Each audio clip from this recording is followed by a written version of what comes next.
Bien le bonjour les amis, c'est Sendo, j'espère que vous allez bien et on se retrouve aujourd'hui pour un nouvel épisode de Relive the Classics consacré, voilà, on continue comme d'habitude la liste des plus grands combats de l'histoire selon Boxing News et aujourd'hui on s'attaque au numéro la numéro 68, voilà, Gin Toney contre Jack Dempsey, numéro 2. Ah, évidemment, voilà, toujours accompagné de Loman. Salut Loman, comment ça va? Bonjour à tout le monde, ça va et toi?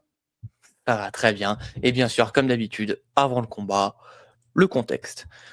Nous sommes le 27, le 29 septembre 1927. Nous sommes nous sommes au Soldier Field la salle de Soldier Field à Chicago devant une influence démesurée à Chicago. J'ai pas les chiffres exacts sous les yeux, mais c'était déjà une très très très grosse une très très grosse salle. Et ce soir-là, Gin Toney défend son titre heavyweight récemment qui face à l'ancien champion et légende du sport, Jack Dempsey. Voilà, Dempsey, vous en avez forcément entendu parler. Il est légendaire notamment par sa fameuse technique du Dempsey Roll, mais Dempsey, c'est bien plus que ça. C'est une carrière qui commence en 1914, qui au final, c'est une carrière relativement courte pour les standards de l'époque, mais voilà, en termes de rythme, c'est vraiment les rythmes de l'époque. Ça enchaîne les combats et en final, son début de carrière est pas si flamboyant que ça. Il y a il y a des victoires, il y a des KO, mais il y a quelques défaites au travers et il y a beaucoup de matchs nuls. Donc c'est un peu dans la moyenne de l'époque, mais ça ne ressort pas vraiment par rapport au reste de la division. Il y a quelques défaites vraiment anecdotiques qui sont pas vraiment à retenir, mais ça commencera un petit peu à changer à partir de 1918. Voilà, et ce qui au final, c'est au bout de 4 ans de carrière et c'est pas, c'est un changement qui prendra quand même un petit peu de temps, mais à partir de 1918, il commence à vraiment bien trouver son style.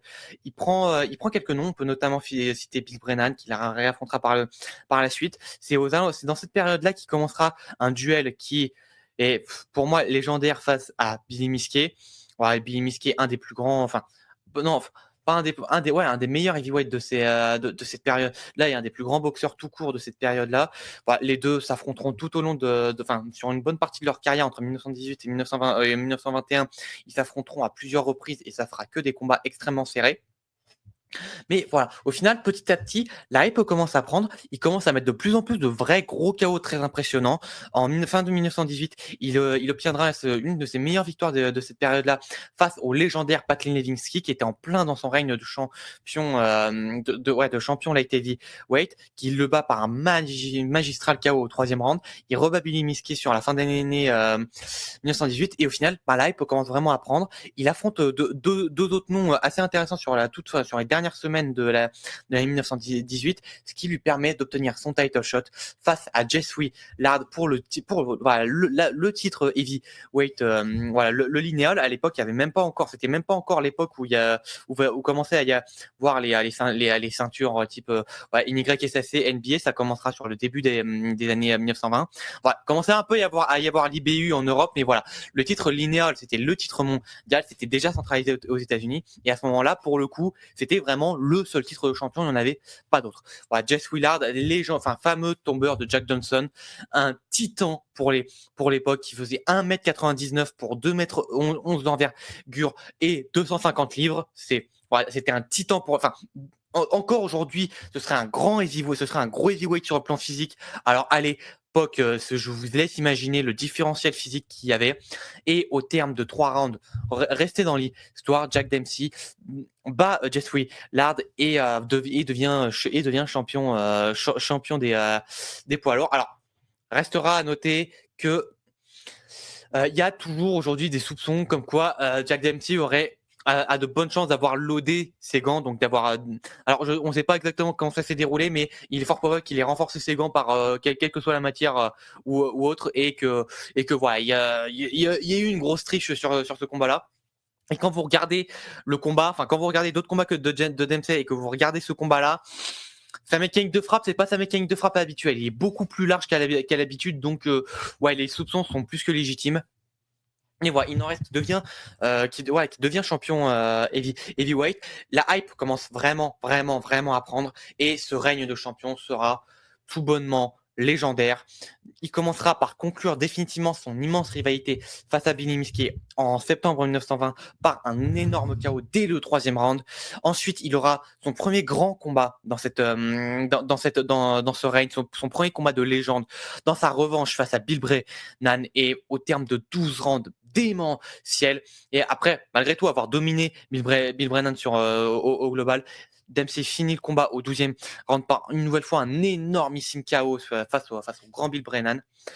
Ensuite, juillet 1921, devant une assistance complètement dingue. C'était un stade de quasiment 130 000 personnes à ce moment-là. Le premier combat estampillé combat du siècle. Le premier combat estampillé combat du siècle. Et alors putain, j'ai tellement l'habitude de faire le format classique. J'ai complètement oublié de ce que je voulais faire. On va pas commenter le combat parce que les images sont présentes mais sont pas de très très bonne qualité. Donc voilà, je vais continuer mon exposé mais en mettant les images. Voilà, je suis désolé, j'ai complètement lagué, j'ai complètement oublié que je voulais faire ça. Mais bref, voilà, je reprends. Okay. Donc, face à Georges Carpentier, Jack Dempsey, là, écrit l'histoire. Premier combat estampillé, combat du siècle. Premier combat de boxe, un des premiers combats de boxe qui a vraiment une influence mondiale. C'est vraiment un combat. Le monde entier, mais le plus littéralement du monde en parle. Pour l'anecdote, Georges Carpentier sera invité par des...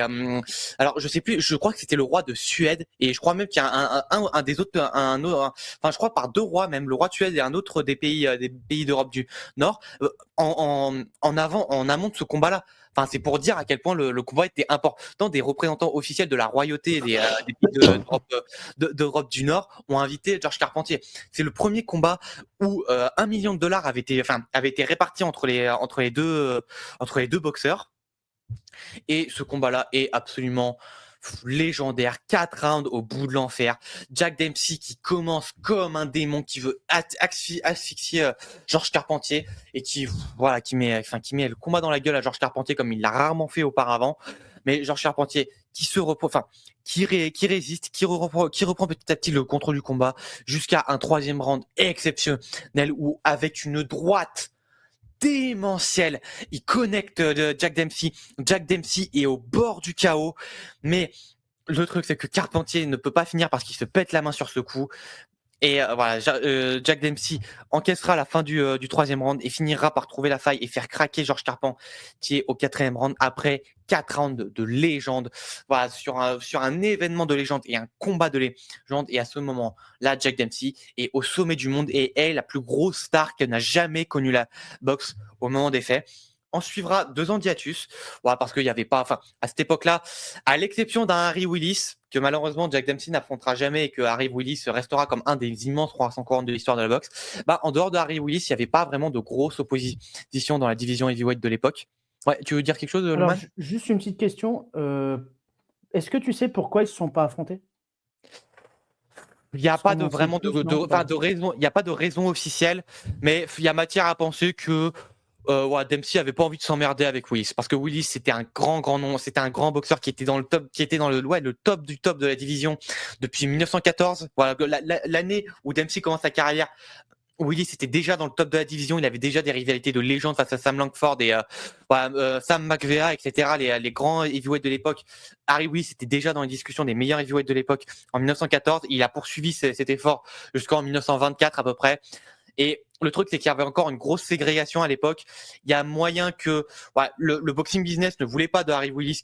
Attends, non, j'ai peur de dire une connerie. Oh putain, je vais quand même aller vérifier, mais attends. Mais voilà, en tout cas, Harry Willis était le 2e meilleur heavyweight de l'époque, sans le moindre doute possible. Mais le combat ne s'est jamais fait. Alors attendez, je vais quand même aller reprendre le. Non, pardon, Harry Wills. C'est bien ça. C'était Harry Wills, pardon. Je confonds, je me cours tout le temps dans les mais voilà, Harry Wills, il y avait une grosse ségrégation. Il y avait encore une grosse ségrégation à l'époque. Je pense que le boxing business ne voulait pas prendre le risque que l'incroyable Harry Wills, parce que c'était vraiment un incroyable boxeur, mettre fin au règne de Dempsey. Donc, à mon avis, c'est beaucoup ça qui a fait. Et au passage, Dempsey, s'il pouvait s'éviter le bourbier qui était Harry Wills, ça l'arrangeait bien. Mais il n'en Ouais, reste ça qu'après 2 sentait ans. la merde pour lui, quoi. OK. Est-ce qu'il aurait perdu à coup sûr? Je pense pas, parce que vraiment Dempsey c'était en avance sur son temps, pas même techniquement c'était vraiment en avance sur son temps, etc. C'était un gros heavyweight, c'était une grosse force de frappe, etc. Donc je pense pas que Dempsey aurait perdu à tous les coups, mais ouais, je pense que c'était vraiment un bourbier c'était un bourbier très clairement. Will, c'était un client en merde. Et du coup, s'il pouvait se l'éviter, c'était pas plus mal. Et il n'en reste qu'après 2 ans d'hiatus, il affronte le légendaire Tommy Gibbons, qui était sur une belle série de victoires depuis ses défaites face à Harry Greb. Gibbons était revenu avec avec quelques très très belles séries de victoires et une seule défaite une seule défaite par disqualification face à Billy Miskey, mais qu'il vengera très peu de temps très peu de temps après. Il avait également battu Chuck Wiggins, dont on avait rapidement parlé avec Vincent l'année dernière dans notre discussion sur Harry Greb. Donc voilà, Tommy Gibbons à l'époque, c'était à la fin des années 1910, c'était le gars qui était invaincu. C'était vraiment le gars qui était invincible à la fin des années 1910 dans l'âge d'or. Enfin, un des âges d'or, l'âge d'or de la division de middleweight et l'un des âges d'or de la division light heavyweight. Il était imbattable à cette période-là. Il avait pris tous les plus grands de l'histoire. Il a jamais combattu pour un titre. Il avait jamais combattu pour un titre en middleweight et en light heavyweight. Et voilà, avant sa défaite face à Harry Greb, c'était le meilleur boxeur du monde. Il a été pendant plusieurs années. Mais voilà, Tommy Gibbons, c'est une légende déjà au moment des faits. Et ce sera le seul à tenir 15 rounds face à Jack Dempsey en carrière, au terme un combat assez soporifique, hein, même pour les standards de l'époque. Le combat est vraiment pas intéressant. Gibbons c'est vraiment là pour survivre. Dempsey accroche un gros nom, mais au final c'est plus un combat qui embellit un petit peu la carrière de Gibbons plus que l'inverse. Et c'est pas un combat très marquant, sauf que l'année 1923 ne se conclura pas là-dessus et aura le combat de l'année 1923, 2 rounds légendaires, deux des rounds les plus légendaires de l'histoire de la boxe entre Jack Dempsey et Luis Andrés Firpo, qui s'était fait connaître en démolissant très peu de temps auparavant, notamment Jess Willard. C'était un gars qui était sur une grosse série de victoires, gros puncher. C'est un des premiers boxeurs argentins à vraiment s'être illustré au niveau mondial. Il a vu quelques très grosses victoires. Il affrontera notamment Harry Wills quelques temps plus, en 1924. Il avait déjà battu Jess Willard. Il avait battu Bill Brennan également en 1923, plutôt en 1923. Voilà, c'était le premier Argentin qui s'est vraiment illustré au niveau mondial, et c'était un gars qui était vraiment un peu redouté. C'était un immense puncher et 2 rounds de légende, 11 knockdowns au total. Bon, tous du côté de Firpo, mais malgré tout, Dempsey qui sera vraiment mis en difficulté, mine de rien, sur ce combat-là. Et voilà, il y a Dempsey qui conclut ce combat même pas à la moitié du deuxième round, mais voilà, combat absolument légendaire. Et à la suite de ça, une nouvelle fois, il y aura un long hiatus, cette fois de 3 ans, avant d'affronter Gene Toney. Gene Toney, au moment du premier combat, et le premier combat, là j'ai les chiffres sous les yeux, c'est c'est quasiment 121 000 personnes dans le stade. C'est colossal. C'était à Philadelphie, 120 000 personnes dans le stade, c'était colossal. Et aujourd'hui, c'est très rare aujourd'hui d'avoir des affluences aussi grandes. Vraiment. C'est celui qu'on est en train de voir là ou pas? Non, c'est celui où il y a les images, c'est la revanche. Mais le premier combat, il a lieu littéralement un an auparavant, un an quasi jour pour jour, le 23 septembre 1926. Et Gene Toney, à ce moment-là, est une légende établie. 77 victoires, une seule défaite et 3 matchs nuls. Une seule défaite face à Harry Greb dans le premier combat de l'année de l'histoire de la boxe. Donc, c'est pas n'importe quelle défaite. Gene Toney, c'est une première partie de carrière déjà légendaire. C'est un ancien gars de la marine. Enfin non, je me gourre tout le temps. Je sais jamais s'il a fait partie des Marines ou de la marine, enfin de la marine nationale américaine. Enfin, je sais jamais si c'est l'un ou l'autre, mais en attendant, il apprend à boxer dans les rangs de l'armée américaine. Il commence sa carrière professionnelle en 1915, malgré tout, c'est vrai, malgré tout assez tôt. Et il sera connu pour une série d'invincibilités qui sera effective pendant quasiment 7 ans, où il commencera déjà à battre quelques-uns des meilleurs boxeurs de son temps en 1920, avec notamment 2 victoires face à l'excellentissime Leo Hook. Il accumulera encore plusieurs très grosses victoires par la suite. Il affrontera notamment le très bon Fake Acer, et il affrontera également Batlin Vinsky, qui avait perdu son titre light heavyweight très peu de temps auparavant. Donc voilà, il se bâtit comme le gros prospect de la division light heavyweight de l'époque, avant de connaître sa première défaite dans un des plus grands combats de l'histoire face à Harry Greb. Voilà, j'en ai déjà longuement parlé de cette rivalité dans ma vidéo sur Harry Greb. Il faisait bien partie des Marines, hein. C'est bien ça, les Marines. Ok, c'est les Marines, ok. Merci. Et du coup, voilà, sa carrière se poursuit. Il rebat Fake Acer. Il aura une petite rivalité très courte mais très intense face à Tommy Loughran, autre légende de la division. Il le battra une première fois en 1922. Il battra Chuck Wiggins en 1922 à 2 reprises. Voilà, il poursuivra sa rivalité légendaire face à Harry Greb. Il le battra à 3 reprises par la suite, dont une fois qui était vraiment contestable, et un match nul supplémentaire qui était très très contesté, et beaucoup voyaient à Harry Greb l'emporter. Mais ça, si vous voulez plus de détails, allez revoir ma vidéo qu'on avait fait l'année dernière.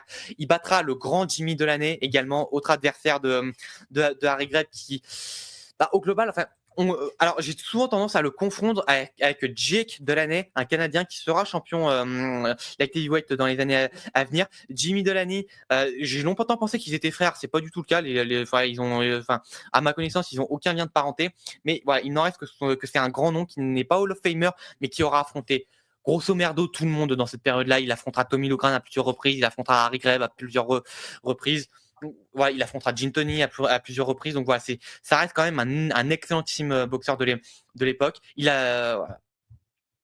Et du coup, Gin Tony le battra à plusieurs reprises. Et voilà, au fur et à mesure, il aura le combat d'année 1924 en light heavyweight face à Georges Carpentier, pour faire un peu le passage de flambeau entre 2 légendes de la division. De la division.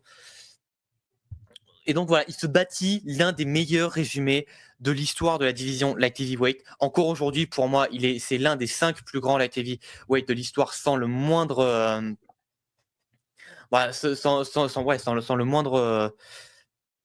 le moindre doute. Pardon, j'en perds mes mots. Mais à la fin d'année 1900, à peu près au début à peu près dans l'année 1924, il décide de sauter le pas parce qu'il n'arrive pas à avoir son championnat du monde en light heavyweight. Et il ne combattra jamais pour un titre un titre mondial en light heavyweight, ce qui en fait aussi un des grands rois sans couronne de la division light heavyweight. Et Et du coup, fin 1924, il décide de monter en heavyweight. C'est une transition qui prendra un peu de temps. Son premier combat en heavyweight sera face à James Smith, qui lui était était plutôt un middleweight et un petit light heavyweight. Il conclura sa rivalité face à Harry Greb en début 1925 en heavyweight sur un combat assez légendaire, là encore, où il battra très clairement Harry Greb, sans doute possible. Il mettra fin à la carrière du légendaire Tommy Gibbons.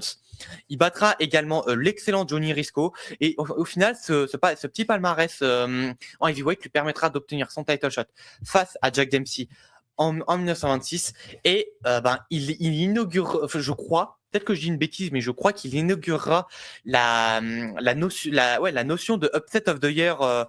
Non, ce sera l'upset of the year 1926, et Gin Tony réussira à battre à la décision dans un combat, dans un grand combat par l'ampleur qu'il a eu, mais pas pour ce qui s'est passé sur le ring. Mais voilà, il battra Jack Dempsey, mettra fin au règne légendaire de Jack Dempsey dans l'upset de l'année 1926, et deviendra enfin champion du monde, mais dans la division des heavyweight. Et donc, aura lieu un an quasi jour pour jour plus tard, le 22 septembre 1926, après un an de hiatus, après un an de hiatus pour Tony et Dempsey, qui prendra sa dernière victoire en carrière face au futur champion et légende de la division, Jack Sharkey, un immense KO au 7e round face à Sharkey qui était un gros gabarit pour les standards heavyweight de l'époque. Donc voilà, Jack Dempsey se remet vraiment dans la dans la course, dans la grosse course au titre. Le combat a lieu et voilà, le combat sera très attendu. Et voilà, tout simplement, ça donnera un des plus grands combats un des plus grands combats de l'histoire de la boxe au moment des faits. Avec notamment, alors je sais pas où est-ce qu'on en est actuellement, mais notamment un 7e round. Là, round 7. Donc voilà, un 7e round qui restera dans l'histoire de la boxe. Après, un début de combat où vraiment Dempsey est bien meilleur que dans le premier combat. Là où Tony était vraiment au-dessus au 7e round. Voilà, Dempsey au premier combat, Dempsey est bien plus dedans dans ce second combat, mais Tony reste quand même un petit cran au-dessus, et ce 7e round restera dans l'histoire pour un knockdown magistral de Jack Dempsey qu'on devrait voir à l'écran d'ici quelques secondes, et un knockdown qui fera grandement des débats parce que l'arbitre mettra beaucoup de temps surtout Dempsey mettra beaucoup de temps à aller dans le coin neutre. Ce qui fera que l'arbitre mettra beaucoup de temps à compter Tony et donnera grosso merdo 5 secondes en plus à Tony pour récupérer. Ça fera grandement polémique, et je crois que c'est à partir de ce moment-là qu'il y aura un arbitre en contrebas pour prendre le compte au moment où le boxeur tombe, et l'arbitre sur le ring prend ce compte pour continuer. Voilà, l'arbitre compte généralement jusqu'à 4. Le gars au bord du ring prend le compte généralement jusqu'à 4, et l'arbitre prend à partir de là et qui fait la fin du compte, voilà, si le boxeur revient ou pas. Voilà, là on voit le knockdown sur cet énorme crochet gauche et cette belle superbe combinaison de Dempsey, alors que Tony était vraiment en train de reculer. Puis j'ai l'impression que c'est quand même Tony qui était devant, du moins de ce que j'ai pu voir, hein. Non, oui, effectivement, Tony était un petit peu au-dessus, en termes de scoring, il était un petit peu au-dessus, mais voilà, mais voilà, il n'en reste que c'est un beau retournement de situation, et que Dempsey était mieux dans le combat. Et voilà, le compte prend assez tard. Tony, on peut le voir aux images là, était vraiment pas bien. Il prendra vraiment tout le temps qu'il pourra pour se relever, mais se relèvera, ça fera grandement polémique.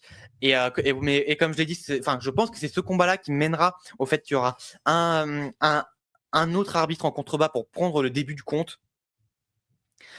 Voilà, et du coup, Tony se relève, Tony continue le combat, et voilà, Tony réussira à poursuivre son effort jusqu'à la fin du combat et remporter ce combat-là par décision unanime en 10 rounds. Et ça se voit quand même que c'était encore qu'on n'était pas encore à la période la plus structurée de la boxe, parce que à cette époque-là, ça pouvait encore dépendre, les championnats du monde pouvaient dépendre, ça pouvait se dérouler autant dans des combats en 10 rounds, qu'en 15 rounds, qu'en 8 rounds, même parfois surtout à la fin des années 1910, il y avait beaucoup de combats comme ça, des combats championnats du monde qui se déroulaient en 8 rounds. Parfois c'était un peu plus ça en amont, mais il y avait même parfois des combats qui pouvaient durer plus de 20 rounds, voire plus. Bon, ça c'est vraiment dans les années de 1910. Mais en 1920, c'était encore un petit peu le cas. Et du coup, Tony prend cette victoire et bat une seconde fois Jack Dempsey, et ce sera le dernier combat de Jack Dempsey après une carrière pharaonique mais au final très courte, même pas 13 ans de carrière. C'est ce qui est relativement peu. Ce qui est relativement peu dans l'absolu. C'est un peu dans la moyenne de l'époque, mais c'était pas. Ouais, c'est pas colossal non plus, et une grosse soixantaine de combats, un règne qui mettra qui comment dire?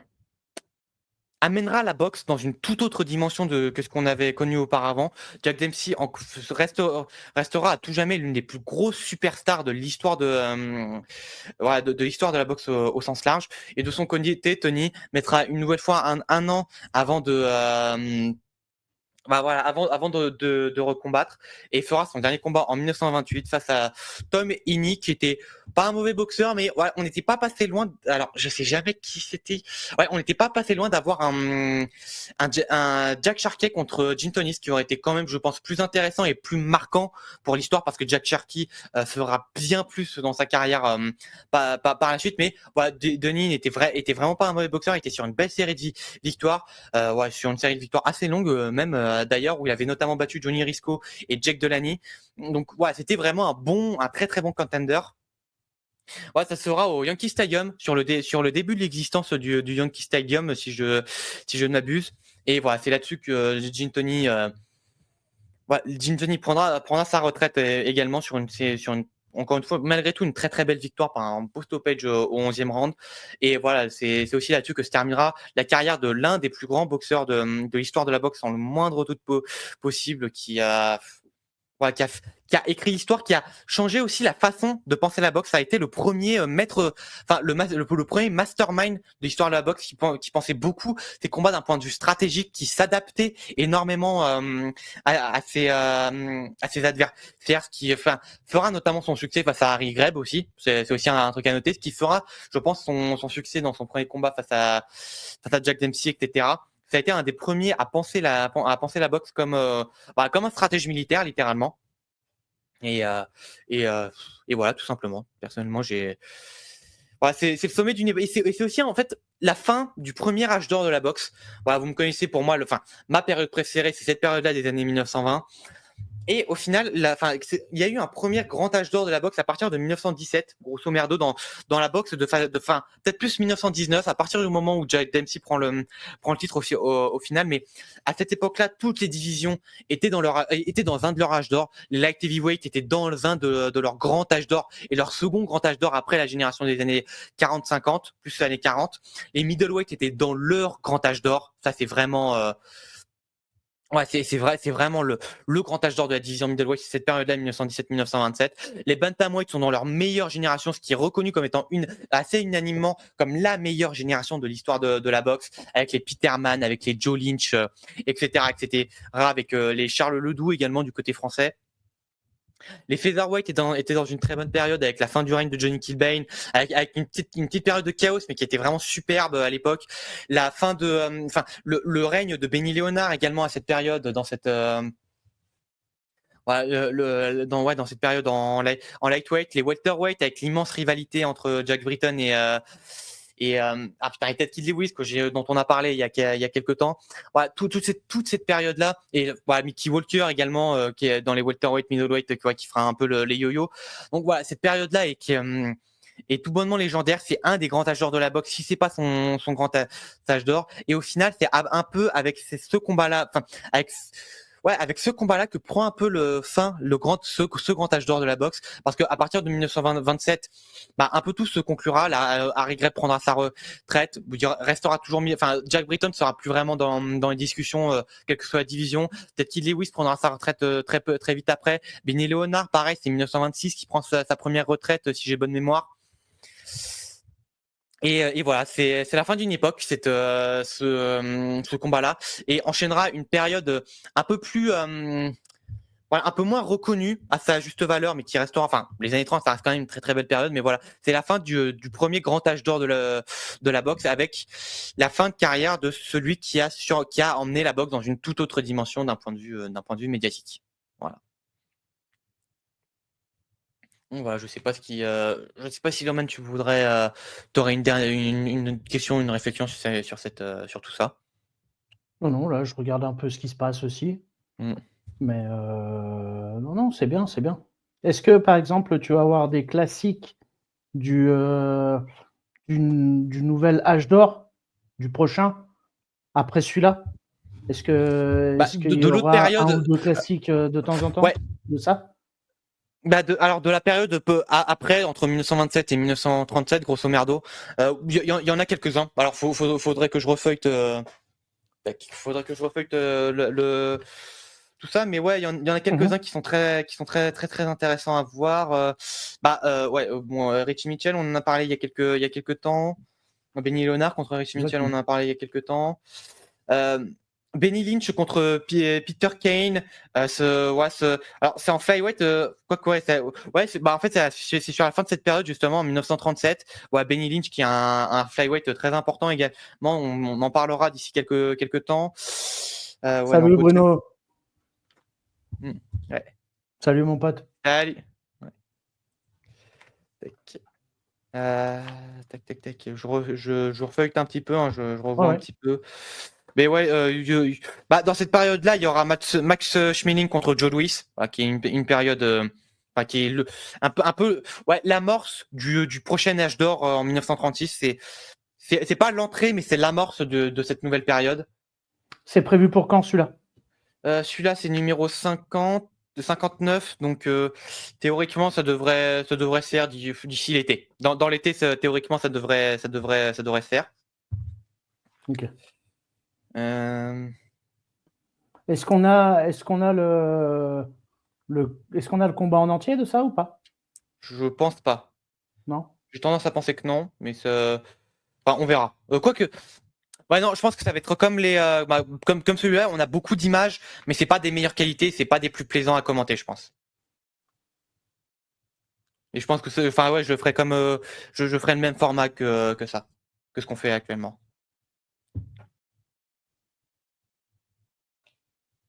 Alors, est-ce que tu me reçois super bien? Il y a du décalage ou pas? J'ai pas l'impression qu'il y ait du décalage.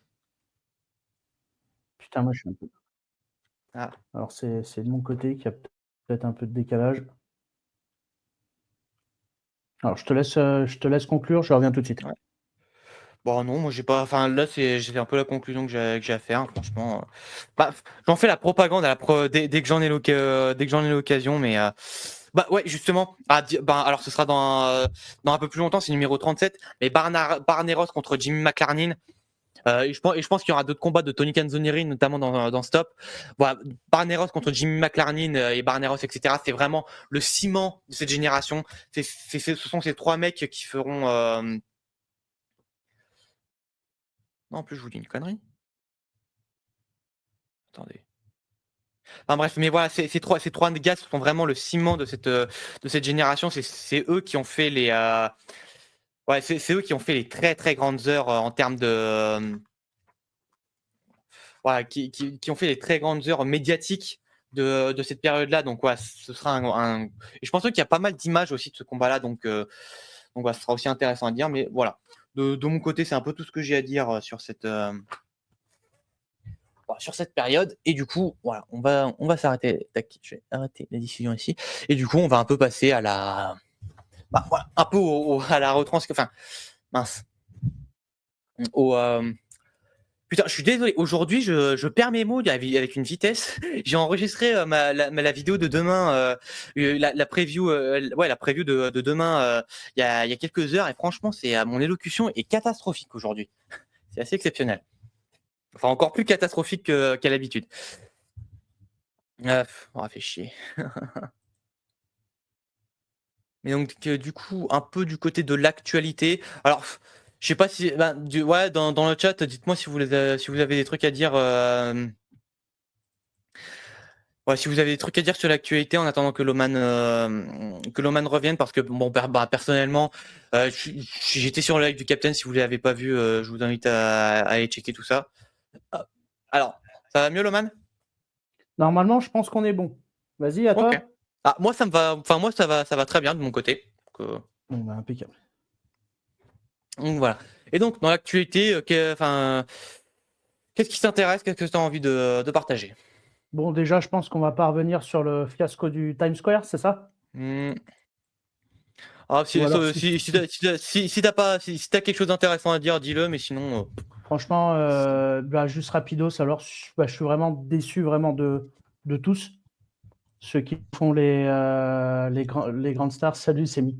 Ceux qui nous font les grandes stars et en fait, ils sont juste bons à ramasser 3 tonnes de pognon. Donc super déçu du gala de Times Square. Je pense qu'on passe directement au prochain gala, non? Là-dessus, je trouverais ça un peu dur vis-à-vis de Teofimo Lopez au final. Parce que dans sa mentalité, dans sa mentalité, je suis d'accord. La mentalité, je suis complètement d'accord. Par contre, ce qu'il a proposé sur le ring, c'est intéressant. c'est vraiment très intéressant à voir. Bon, déjà, c'est magnifique et c'est vraiment un plaisir visuel assez unique parce qu'en plus, Teofimo Lopez est très unique pugilistiquement. Mais aussi, je trouve ça très intéressant parce que, bah, effectivement, Lopez, il représente un peu, enfin, quoique c'est pas vraiment une représentation, mais Lopez, c'est très intéressant à voir du gars qui a plus les armes qu'il pense avoir. C'est un gars qui pense toujours avoir la capacité d'éteindre sur un seul coup et qui combat en conséquence. Mais au final, bah, ça se voit qu'il a plus le peps, enfin, il a plus la puissance pour knocker ses adversaires. Mais ce qu'il a, pugistiquement, ça devrait largement lui suffire à non seulement gagner les combats, mais également faire le spectacle. Parce qu'au final, le combat face à Barbosa, il est très long, certes, pour ce que c'est très long, mais au final, moi, je le trouve vraiment plaisant. Techniquement, c'est vraiment magnifique à voir, c'est rythmé, c'est un bon combat dans Alors, l'ensemble, mais vas-y. alors juste, on est sur, on est bon là? C'est toujours Ah, bon? parfait, hein. Moi, de mon côté, Nickel. on est parfait. Moi, je suis arrivé, donc j'ai pu regarder les 4 dernières rounds, il me semble, Mhm. de Lopez. Bah, Donc oui, va voir va voir les 3 derniers. Pardon, va voir les 6 premiers. Les 6 premiers rounds sont vraiment très ok. très beaux. C'est surtout les Ok. 6 premiers rounds qu'il faut regarder. À partir de la deuxième moitié de combat, c'est un peu moins intéressant, il y a un peu plus de fatigue, etc. Par contre, les 6 premiers rounds sont superbes. Mais comme j'ai l'habitude de dire, t'aimes bien quand j'utilise ce mot, c'est le dernier escapé. Donc là, pour le coup, on peut dire que Lopez, voilà, parmi ses soi-disant icônes, ben pour moi, c'est vraiment celui qui ressort, hein, comme d'habitude. Bah ouais, après, le combat est pas suffisamment bon pour prétendre qu'il sauve la soirée, loin de là. Mais voilà, s'il y a un J'ai pas dit combat ça, à mais voir, ouais, ah oui, clair. Mais c'est pas, enfin, non, c'est plutôt par rapport à ce que je dis. C'est pas le combat ne sauve pas la soirée non plus. C'est pas un facteur d'ailleurs qui sauve la perception de la soirée. Ça reste non. un bon combat, mais qui bah ouais, si vous êtes mal luné, vous apprécierez pas du tout ce combat là quoi. Faut vraiment l'aborder dans un mindset spécifique pour vraiment pleinement apprécier ce combat. Mais ouais, en fait ce que je voulais dire c'est que Lopez en fait il maximiserait plus ses séquences, il arrêterait plus, enfin, il arrêterait de combattre sur un ou deux coups, il boxerait beaucoup plus en combinaison, parce qu'en plus, il est très très bon en combinaison. Bah, au final, je pense que non seulement il gagnerait beaucoup plus facilement ses combats, il ferait des combats moins serrés que ce qu'on a pu voir auparavant, mais en plus, je pense qu'il pourrait vraiment proposer du spectacle, mais pas du spectacle à la, à, pas à ce qu'il pouvait proposer en lightweight, mais du spectacle à la Floyd Mayweather contre Miguel Cotto. Voilà, Floyd Mayweather contre Miguel Cotto, c'est vraiment du beau spectacle. C'est une belle, enfin, ou Floyd Mayweather contre Marcos Maidana numéro 2, c'est une démonstration, mais c'est une Ça, c'est clair. magnifique démonstration et c'est du beau spectacle. Et je pense que Lopez, il chercherait moins à knocker ses adversaires et à vraiment boxer, mais comme il sait super bien le faire, à maximiser ses séquences, à poursuivre ses combinaisons, parce qu'en plus, je pense pas qu'il perdrait, enfin, qu'il se mettrait en danger à faire ça tellement il est rapide et explosif. Ouais, non seulement il serait plus convaincant sur le ring, mais en plus il ferait vraiment du beau spectacle. Donc c'est assez intéressant à voir. Mais franchement, Lopez, sa performance, bah, au final, elle me. Enfin ouais, cette performance, honnêtement, à mes yeux, ça le réévalue. À mes yeux, maintenant, je suis plus convaincu pour le mettre proche du top 10 pound for pound. Je le mets pas dans le top 10 pound for pound, mais là, je le mets dans le top 15. Je le remets vraiment dans le top 15 assez solidement, entre la 13e et la 11e place, personnellement. D'accord. Ouais, mais bon, sinon, si vous avez le temps, enfin, c'est pas très long et ça vaut le coup, mais les débuts de Reito Tsutsumi, on en avait parlé la semaine dernière.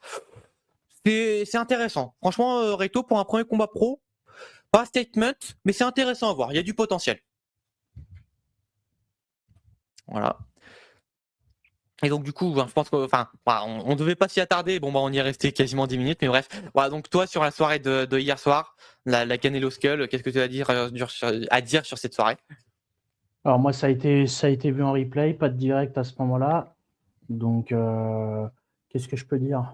Bah, il y a eu le duel africain que beaucoup de personnes attendaient dans un premier temps, je pense. Mm. Il y avait Putain, ma preview a 25, cartonné. Ma preview, elle cartonne un truc de fou sur sur ce combat-là. Elle est déjà elle est quasiment à 1500 vues. Ah, je m'attendais pas à ça sur ce combat-là. Mais Je m'attendais pourquoi? Parce qu'il y a du monde qui kiffe Bacolé et j'ai l'impression qu'il y a plus en plus de monde aussi qui commence à kiffer aussi à Jack Pass, c'est Mm. ça? Ouais, bah, peut-être, Non? ouais, je pense que c'est beaucoup à Jack Back qui est, Pardon, je pense que c'est beaucoup Ouais, Bacolé qui est vraiment mis en valeur, mais franchement, Ajagba, franchement, ces derniers combats, ils sont superbes. Franchement, là, c'est clair. les 2 derniers combats back-to-back, ce sont de très, très, très bons combats. Exactement. C'est pas des classiques, mais franchement, si vous avez 1 heure à tuer, ça vaut largement le coup. Donc déjà, dans un premier temps, je crois 25 kilos d'écart avant le combat, c'est ça? Ouais. Pas dans ces eaux-là. Donc, par rapport à ça, je m'attendais à ce que Ajagba touche et sorte, touche et sorte, touche et sorte. Donc, ça a été pas mal le cas apparemment. Putain, il y a quasiment 60 livres de différence entre les deux. Hein. C'est ça. Putain, il y avait moins de différence entre Bacolé et Parker. Ouais, Parker était à 167 livres, Bacolé était à 370. Là, le combat d'hier, Bacolé était à 299 livres, donc quasiment 300 livres, et Ajagba était à 240. C'est colossal. 60 livres d'écart. Donc voilà, je pense que Ajagba, ça a bien bougé. En finalité, match nul.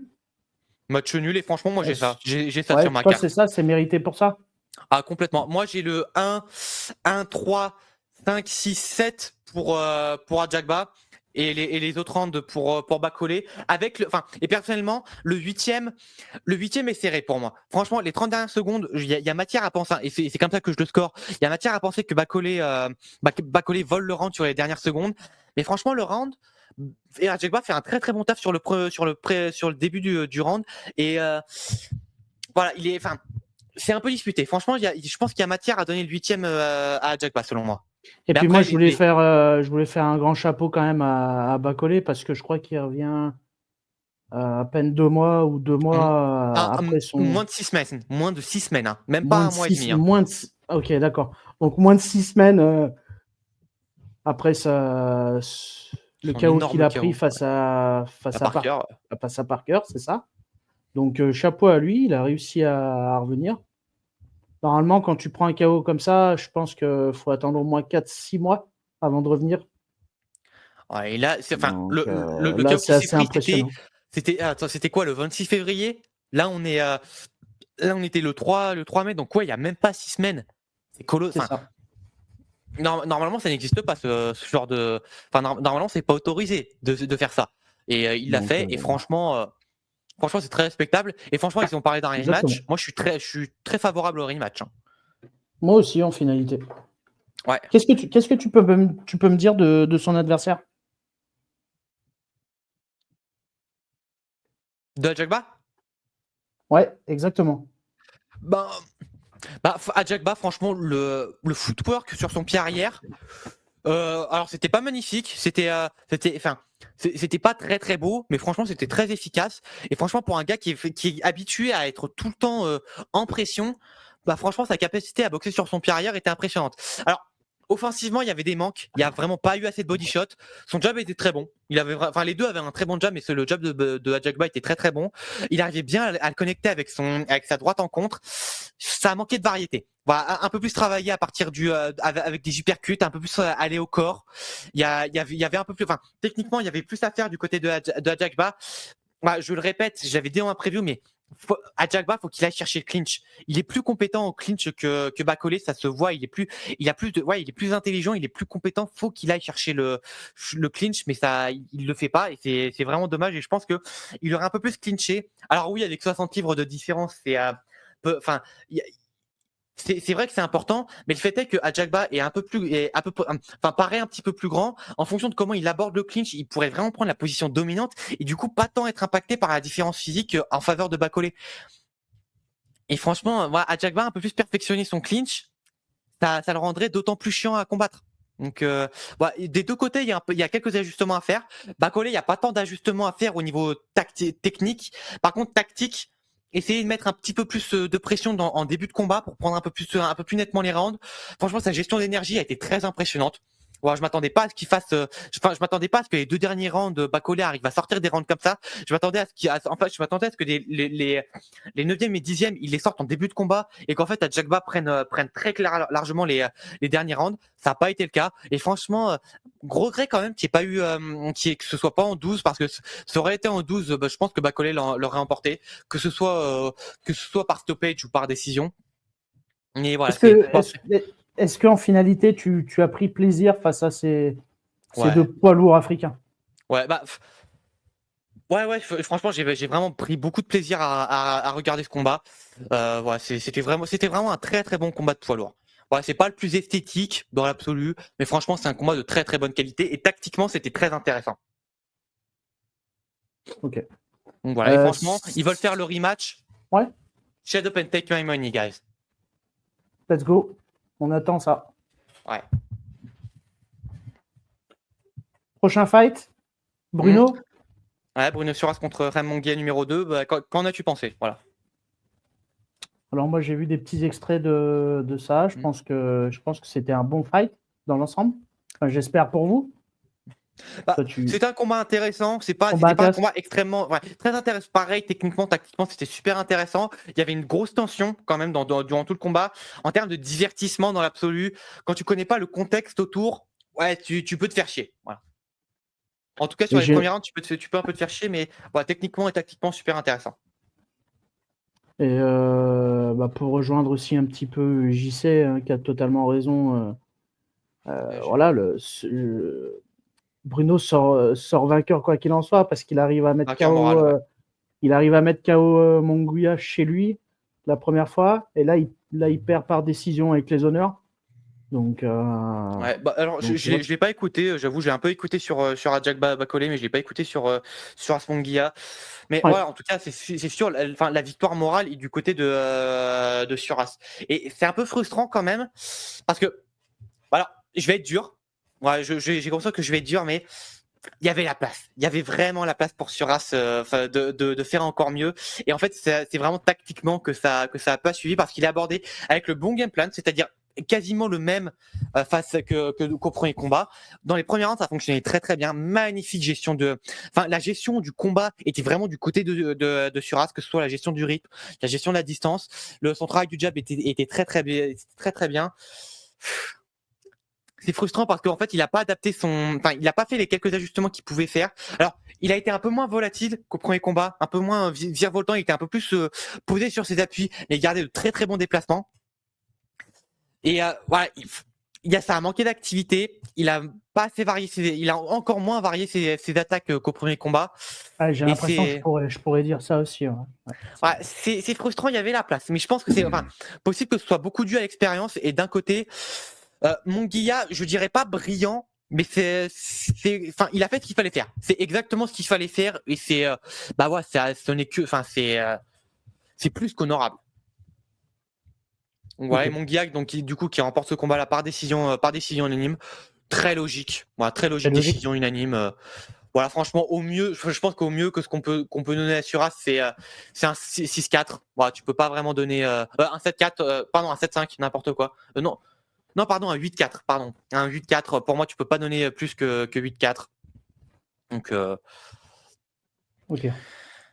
J'en suis pas si sûr que ça, honnêtement. Parce que franchement, en super middleweight, il est pas si mal que ça. D'autant que Munguia, après, je pense qu'il pourrait faire les middleweight, mais franchement, là, Suras, il est bien. Il est bien en middleweight, en super middleweight, et même dans les phases de clinch, honnêtement. Surtout en début de combat, mais quand Suras abordait les phases de clinch intelligemment, il est plus compétent au clinch que Munguia. Et je vais même dire, je pense qu'au global, Suras est plus compétent et meilleur boxeur que Munguia.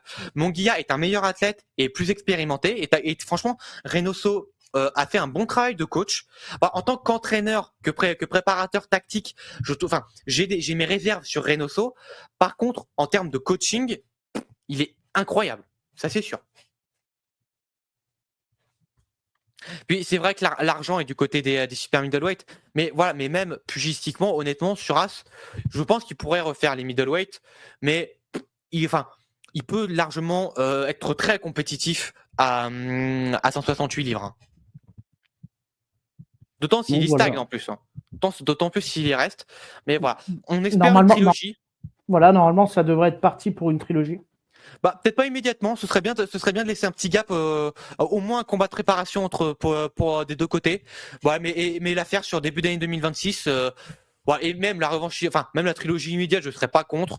Mais voilà, la faire début d'année 2026 avec un ou deux combats de préparation des deux côtés, moi je serais 100% pour. Voilà. D'accord. Bon. Voilà, au-dessus, personnellement, j'ai pas grand-chose à dire. Badou Jack qui récupère sa ceinture de WBC des Cruiserweight. Bon, dans un combat pas marquant du tout, même si pas dénué d'intérêt face à Michael Yan. Ouais, Badou Jack, il fait du Badou Jack. Son début de combat, franchement, moi, je voyais, je voyais l'Arménien vraiment, vraiment au-dessus, plus rapide, un peu plus technique, mais plus puissant, etc. Mais voilà, Jack, il a fait du Jack. Il l'a laissé s'épuiser sur le début de combat. Il a commencé à répliquer à partir du 5e, 6e round. Et voilà, et après ça, il a récupéré le plus gros des rounds. Mais franchement, c'est vraiment un combat que j'ai suivi d'un œil. Et c'est. Voilà, ça sera pas un combat marquant. Voilà, pour faire simple. Ok. Après, c'est peut-être quand même mieux pour la division que Jack récupère la ceinture. Je pense qu'en termes de marketing, ce serait plus intéressant pour l'unification. Dans la course à l'unification face à Ramirez et Opetaya. Voilà, là où Michael Jan, il est pas très marketable. Donc. Mais voilà, c'est bonne performance de Jack après 2 ans d'inactivité quand même. Là, ça fait plus de 2 ans qu'il n'avait pas combattu, donc voilà, bonne performance. On sent quand même que Jack, c'est pas un cruiserweight, malgré tout. On sent que c'est pas un cruiserweight, on sent qu'il commence à vieillir aussi. Il est quand même un peu moins rapide qu'auparavant. Ça a jamais été, il a jamais été extrêmement rapide, mais là, il est de moins en moins rapide avec le poids et l'âge. Ça commence vraiment à se ressentir. Mais voilà, c'était pas dénué d'intérêt, voilà, tout simplement. Voilà, bon, c'est le main event. Je sais pas je sais pas si tu as quelque chose à dire dessus, mais moi, nothing. Ah ben moi, ça fait un moment, hein, Canelo. Hein, je sais pas si tu es au courant, mais moi, ça fait un moment que ça me gonfle, ces combats. Je sais même plus si on en avait parlé. Tiens. Donc voilà, personnellement, j'ai vu 2-3 images. Allô. Allô. J'ai lagué. Désolé. C'est toi, c'est moi? Je pense que c'est moi ma connexion a Parce que moi, pendant quelques. ma vidéo live est pas terrible. Je vois qu'il y a des. Ouais, non, là pour le coup, je pense que c'est moi qui ai lagué. Pour le coup. Ok. Donc voilà, ouais, Canelo, ça fait un petit moment moi, que j'en ai marre. Donc, mais là, vraiment, là pour le coup, Canelo a vraiment fait le pire combat de sa carrière. On a sérieux? réussi à faire pire. Ah oui, c'est encore pire que Jermell Charlo. Hein. Et pourtant, Jermell Charlo, ça volait pas haut non plus. Hein. Mais là. M'étonne. Ouais. Mais franchement, là, Canelo, bon, il va falloir encore quelques jours avant que je sois radical là-dessus. Mais franchement, Canelo, out du classement pound for pound. Hein. Le top 10 Ah, mais c'est pound for clair. pound, pour moi, là, je me tâte encore un petit peu. Mais franchement, Canelo, pour moi, il a plus grand-chose à y faire. Là, on fait que de lui chercher des excuses depuis depuis sa défaite face à Bivol, on lui cherche plein d'excuses pour ses performances médiocres. Je suis désolé, à part Munguia, qui là pour le coup est une super performance et vraiment une grande victoire. Je pense que je pense même que il y a des chances que ce soit la dernière grande victoire de Canelo. Mais c'est ça. Et là, le résultat, c'est médiocre. C'est sa dernière grande victoire et sa dernière bonne performance. Ouais, mais là, Triple G. Alors oui, il n'était pas aidé par Triple G, mais le combat est archi décevant. Le combat est archi décevant et la performance de Canelo est bonne, mais pas brillante. Face à Ryder, c'était poussif de ouf. Alors même si je pense qu'il a quand même pris quelque chose, je pense qu'il a un peu pris l'âme de Ryder, mais il l'a pas fait. Il l'a pas fait de la façon la plus tonitruante possible. Jermell Charlo. Alors oui, il n'était pas aidé par le conditionnement de Charlo, mais c'était poussif là aussi. Munguia, c'était super. Franchement, performance de patron dans tous les deux. Mais ça, par contre, il n'y a pas rien à dire. C'était superbe. Et c'est sa meilleure défense de titre. Berlanga, c'est. À part le knockdown qui est incroyable. Mais sinon, on retiendra pas ce combat. C'est ça. Et là, c'est pire. C'est pire parce que là, il est face à un Skull qui fait son combat, mais sinon, il propose rien de très intéressant. Et surtout, il propose rien que n'a jamais rencontré Canelo. Et Canelo n'a aucune réponse. Aucune. Donc là, c'est officiel. Canelo affrontera Crawford le 12 septembre à Las Vegas. Voilà, tout simplement. Ouais. Mais moi, je vais le dire. Crawford favori face à Canelo. Carrément. Alors qu'on est rejoint par Semi. Salut Semi, comment ça va? Salut à toutes et à tous. Comment allez-vous? Pour ma part, je vais extrêmement bien. Ah, ça va très bien, écoute, comme d'hab. Ça va super. Ah, cette fois-ci, c'est tacos au poulet. Un peu malade, On y donc va j'ai pas pu regarder ce qui s'est passé avant-hier. Hier, pour les combats d'hier, j'ai juste rattrapé Munguia Suras, qui avait Yes. c'était le seul combat qui, quand je réécoutais en diagonale le live du Captain Etsendo, qui avait l'air intéressant, donc j'étais assez intrigué. Je voulais voir ce que ça donnait, quand bien même je m'étais fait spoil, c'était pas important. C'était un beau combat, hein. Les deux ont fait leur combat et puis beaux ajustements de la part de Munguia, où tu sens la patte Reynoso. C'était Sendo, je crois, qui en parlait et qui disait qu'en fait, tu accusais un peu Reynoso de comment dirais-je, de faire baisser de volume, de faire baisser le volume de coups de ses combattants, mais pour le coup, ça a été plutôt favorable pour Munguia, qui a laissé moins d'espace pour les remises de Suras et puis qui a su capitaliser suffisamment pour marquer l'esprit des juges. Donc bravo à lui.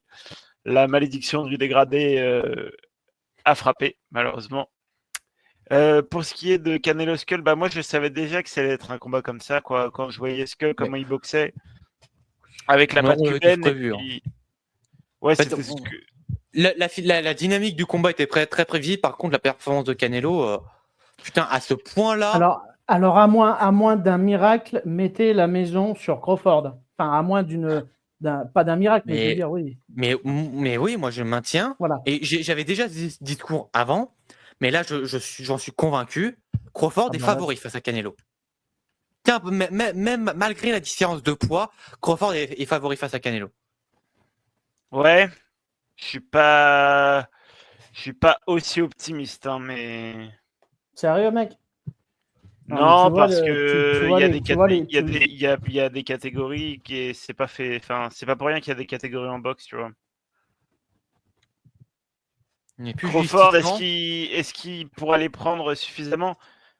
Je sais pas, tu vois. Mais est-ce qu'il les prendra simplement? Mais enfin, littéralement, est-ce que Canelo touchera? Parce que là, si Crawford fait comme Skull, mais qui rajoute un petit peu plus du côté offensif comme on lui connaît, ah bah là, je peux te dire que oui, quand Canelo lui enverra deux coups ultra téléphonés, la défense sera là et oui, je suis convaincu que Crawford les encaissera. Hein. Même dans les bras et tout, tu vois. Je sais pas. Ah oui, je pense. Mais c'est vrai que ce qui m'a choqué quand même, parce que j'ai revu les highlights et j'ai regardé en diagonale le combat, j'ai pas vu de moment où Skull était blessé, tu vois. Non, il n'y en a eu aucun. C'est ça qui m'a interpellé. Aucun moment où Skull était entamé. Hein. Aucun. Alors moi, j'ai presque envie de dire, est-ce que Canelo ne mériterait pas une carte Times Square? Ouais, si tu veux, mais contre qui? Non, mais sincèrement, quand tu vois les autres combats, donc quand tu vois Munguia avec Suras, quand tu vois les deux Africains, tu te dis en fait, ouais, t'as l'impression qu'il y a une grosse baisse de niveau pour le main event, quoi. Simplement. Canelo, c'est un name, mais il est en perte de vitesse, on le sait. Après, Sendo, toi, t'es convaincu. Canelo t'a convaincu quand il a affronté Munguia. C'était quand même le profil idéal pour faire briller Canelo. Hein. On est d'accord. Le mec qui. Mais attention, pour faire Munguia n'a pas démérité sur son combat face à Canelo, hein, les mecs. Hein. Personne n'a travaillé comme Munguia au corps. Hein. Personne n'a travaillé Canelo au corps comme Munguia. Personne. Exactement. Hein. Ouais. Ouais, mais à quel moment j'ai dit le contraire, Loman? Ah, mais j'ai pas dit que t'as dit le contraire, Semi. Mais je t'affirme juste des choses. Mais après, oui, c'est vrai que. Non, c'est vrai que Munguia rentrait quand même bien dans les forces de Canelo au global. Mais aussi la gestion de Canelo a été meilleure que dans ses derniers combats, parce que franchement Canelo dans les 4 derniers rounds, dans le dernier tiers du combat, était bien meilleur que dans les derniers tiers de combat de ses autres, face à Ryder, face à Golovkin et ouais, face à Bivol, etc. Il est dans les derniers rounds face à Munguia, était bien meilleur que dans la moyenne de ces derniers rounds. Alors moi j'ai une question puisque vous me parlez du roi Canelo. Est-ce que pour vous il est fini? Il est fini depuis Billy Joe Saunders, quoi. Enfin, ça dépend. Non, je te parle maintenant. Depuis le Skull. Est-ce qu'il est fini? Qu'est-ce que tu entends par fini précisément? Enfin, est-ce qu'il battrait des journeymen enfin, des journeymen avec des fiches négatives? Oui, évidemment. Mais est-ce qu'il battrait, mais voilà, mais c'est ça. Enfin, à partir du moment où tu perds face à des journeymen de fiches négatives, là, tu peux que être, enfin, t'es vraiment au plus profond du gouffre. Est-ce qu'il battrait? Oui, enfin, au bout d'un moment, faut pas déconner. Mais est-ce qu'il battrait un bivol? Jamais de la vie. Ouais, mais non, mais il l'aurait jamais battu Bivol, Canelo. Ouais. Mais Mais voilà, tu vois, en là, tout cas, en fait, est-ce qu'il est fini? On va prendre le classement des ouais, middleweight. on dit bonjour à Gab. Et on dit bonjour à Gab. Bonjour Gab. Salutations, Salut, ça va? Gab. Ça va, très bien. Eti? Ça va et toi? Ça va bien. Ah, les tacos cette semaine, Simi. Ah bah on met le Cinco des maillots à l'honneur, mon gars. Mm. Et toi, jolie photo. Bah, est-ce qu'il y a des mecs, des super middle qui peuvent le battre? Tu peux te poser la question, hein. Berlanga, on sait que non. Lester Martinez, c'est un peu un profil à la Munguia, donc tu te demandes comment Canelo pourrait gérer ça en 2025. Dans une revanche, est-ce que vous ne voyez pas Skull gagner Canelo? Bah pour ça, faut mettre des coups, hein, si tu veux. Oh, c'est ça. Non, La personne. question reste Ok. entière. Tu vois, faudrait même pas parler de revanche, faudrait parler de combat en règle générale. Tu vois. Et c'était littéralement, moi, quand je regardais Non, le mais combat, c'était de la boxe Ouais. amateur. Hein. Genre, littéralement, c'était ça, tu vois. Complètement. Mais sauf que c'est 4 fois plus long que la boxe avec un combat amateur. Mais, Et ouais, il y a mais sinon, 4 fois moins de rythme. après, Christian Mbili ou voilà, bon, attends, c'est qui? Ouais, bah Sam qui parle des Français. Bon, non, je suis désolé, Christian Mbili, Kevin Lessadjo, je les vois pas battre Canelo, vraiment. Je les vois vraiment pas battre Canelo. Diego Pacheco, disons que c'est un des profils les plus, enfin, je le mettrais pas favori, loin de là, mais ouais, ce serait déjà un profil plus intéressant et qui aurait un peu plus de chances d'accrocher la victoire face à Canelo sur un certain concours de circonstances. Iglesias, je serais très intéressant. Je serais très intéressé. Après, Iglesias, il peut vraiment bouger et il cogne vraiment super fort, apparemment. Très fort. C'est super intéressant. Pareil, je le mettrais pas favori par rapport à la différence d'expérience, etc. Oui, non, mais sur le papier, c'est très intéressant. Bien plus intéressant que les Skull. Il affrontera jamais Iglesias. Non, oui, par contre, je crois. Enfin, ça m'étonnerait qu'il l'affronte, effectivement.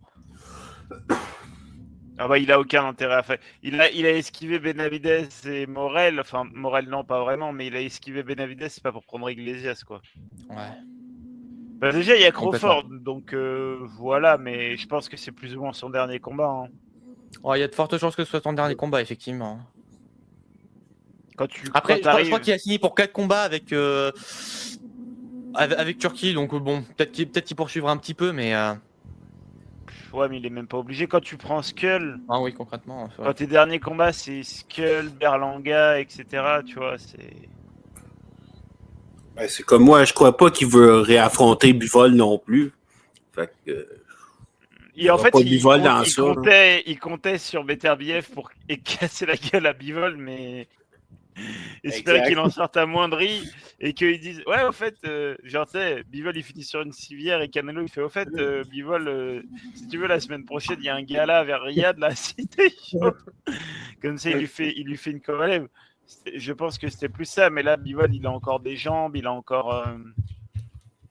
Il peut lui ressortir trait pour trait le même combat et Canelo, il est encore moins explosif que lors du premier affrontement, donc il va pouvoir encore moins couper le ring, il va avoir encore moins de séquences, quoi.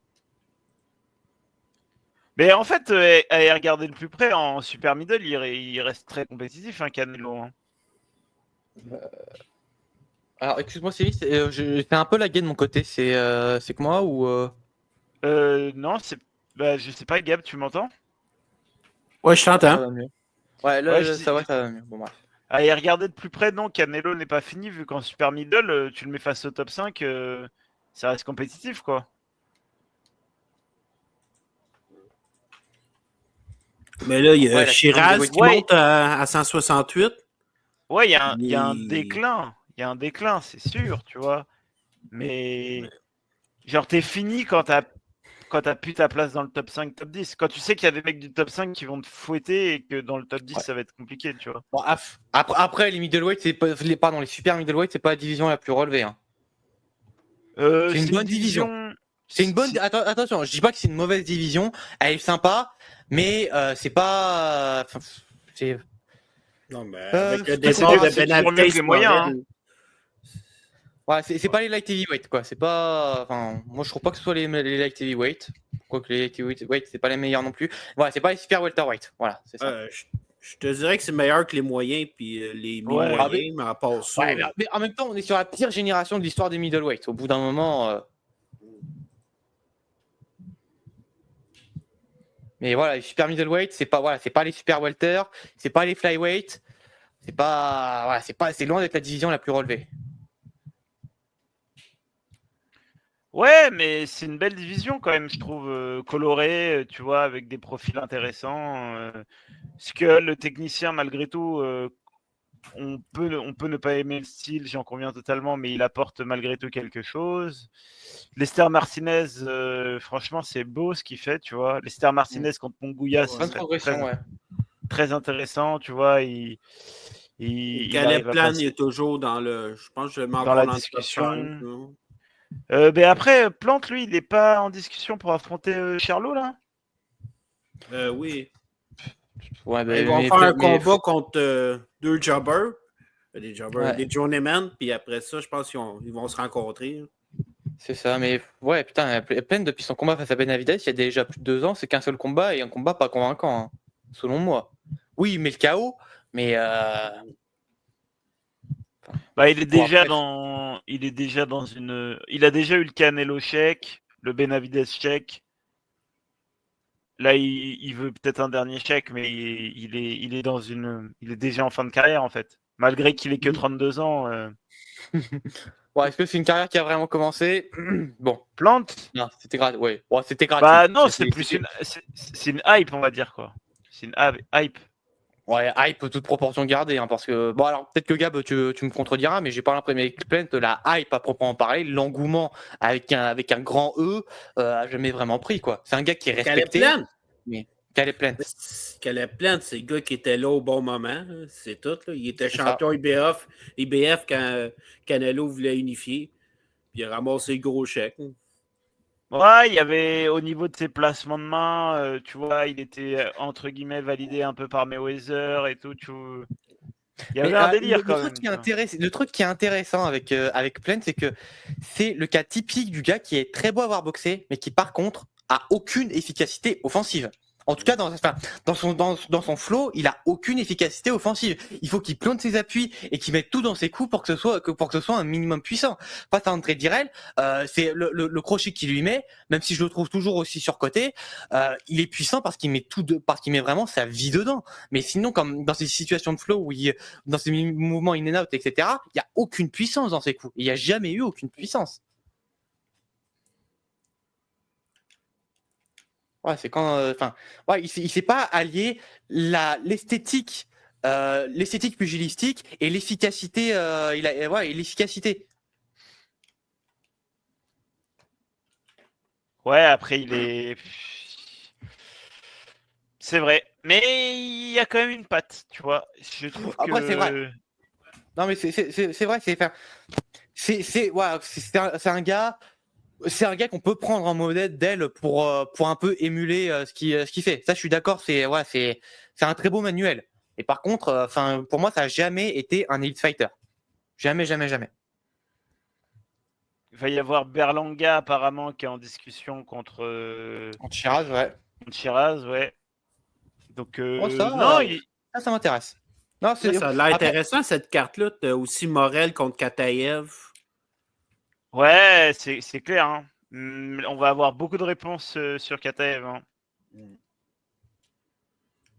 Pour moi, il est pas surcoté, mais il est, comment dirais-je, il était fort pour traumatiser des boxeurs amateurs, mais je pense pas qu'il va vraiment inquiéter Morel, quoi. Non, je pense pas. Là. Défensivement, là, c'est pas Makhmoudov, là, mais. même en termes comment dirais-je, de déplacement, c'est très très limité. Hein. Ouais. Parce que, comment dirais-je, comment il s'appelle Vraiment, le cardio de Kataev, là, tu vois passer le 5e, 6e round, là, il a fait je pense qu'il a fait son premier combat où il était allé à la limite. C'était difficile. Là. Bah, il met tout sur ses frappes et il n'a pas les fondamentaux de Beterbiev. Donc, voilà, quand tu fais que des énormes crochets, etc., au bout d'un moment, tu gazes out. Hein. Mais non, moi, les super middle, c'est vraiment une catégorie que j'aime bien. Hein. Ouais, mais après, c'est pas une mauvaise catégorie, mais c'est pas la plus relevée. Enfin, voilà, c'est. Ah, je l'aime bien, c'est mais hard comme je level dis, il n'y a physique, pas hein. de top 10 pound for pound à part un Canelo finissant là-dedans. Là. Ouais, franchement, Canelo, sa place est de plus en plus contestable. Dans le pound for pound, Ouais. je te l'accorde, plus ça va aller, plus il va. Mais franchement, déjà que moi, je me tâte vraiment à le retirer maintenant. Tu mettrais Ennis à la place? Soit Ennis, soit Benavides.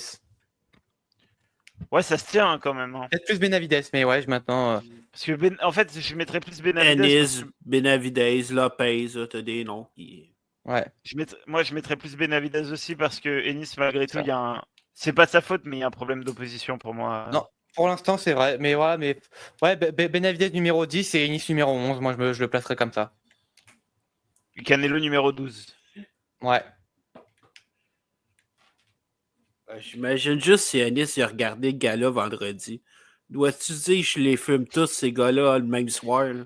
Je pense Mais que vraiment, littéralement, tu vois, ils m'étonnes. prennent Prends même l'avion, pas de pause. ils vont faire un sparring, ils font 15 rounds. Ennis, il fait 15 rounds, il reste sur le ring. Et il y a, Mettez-vous en ligne, un et il y a par un. Romero, C'est Romero, Prochain short, Garcia, Hanet. C'est là. Ah non, mais vraiment, tu fais un match handicap 3v1, mais Ennis les prend tous. Je Ennis pense les que prend tous. Romero, Round c'est Garcia, round 1 c'est Garcia, round 2 c'est Ennis et round 3 c'est Romero et ils font que comme ça jusqu'en 20 rounds. Mais Ennis il gagne, Ouais, vraiment. il va prendre Ramirez pour le dessert. ça durera pas 20 Exactement. rounds, mais premier degré, je parlais de ça avec un pote. J'ai dit, est-ce que tu penses que comment dirais-je, que Ennis, il peut taper Romero avec son bras avant seulement. Bras avant libre. Ouais, bras avant libre. Il y a moyen, hein. Il y a vraiment moyen, tu vois. Je dis pas qu'il le met KO, mais je pense qu'il prend la décision. Avec facile, un seul bras, il le bat. Hein. Vraiment. Je suis convaincu, il le bat avec un seul bras. Il prend la décision. Mais non, c'était. Enfin. C'est catastrophique. À part Teofimo qui a délivré la performance qu'il devait. Mais Eni, c'était. Enfin, on en avait parlé, Sendo, mais on avait déjà identifié que son adversaire ne représentait aucun danger. Mais Eni se chie dessus. Un des pires combats de l'histoire de l'histoire. Enfin, voilà, un des pires combats de l'histoire de la boxe. Est-ce que c'est pas l'une des pires performances sportives de l'histoire? Alors, quand tu parles de pire performance, faudrait voir. Mais enfin, dans les performances qui te donnent une victoire, ça se place là. Hein.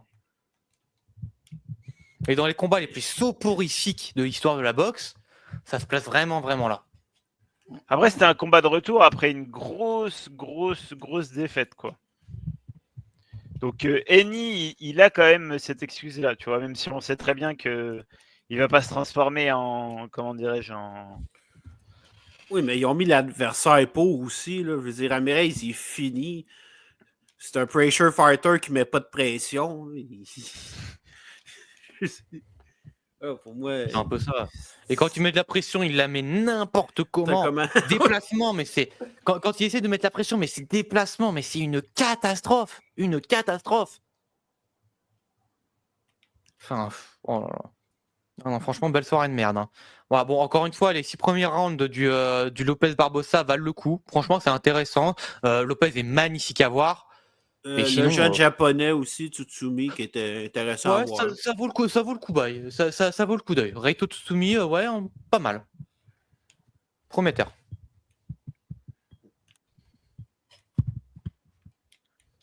Enfin bon. Mais après, quelle suite pour Anne Garcia, quoi, c'est. J'en ai pas la moindre idée. Et honnêtement, quel que soit leur match-up, je regarderai pas leur prochain combat. C'est quand même beau que ce soit Romero qui batte Garcia, je trouve. C'est très drôle, tu vois. C'est Bon, après, poétique. la performance de Romero était honorable. Mais franchement, ça me fait mal au cul, mais à un niveau. Romero contre Ennis, là, du coup, maintenant. Oh putain de merde. Franchement, ça serait rigolo, tu vois. Moi, je serais hypé parce que je sais que ça va être super drôle.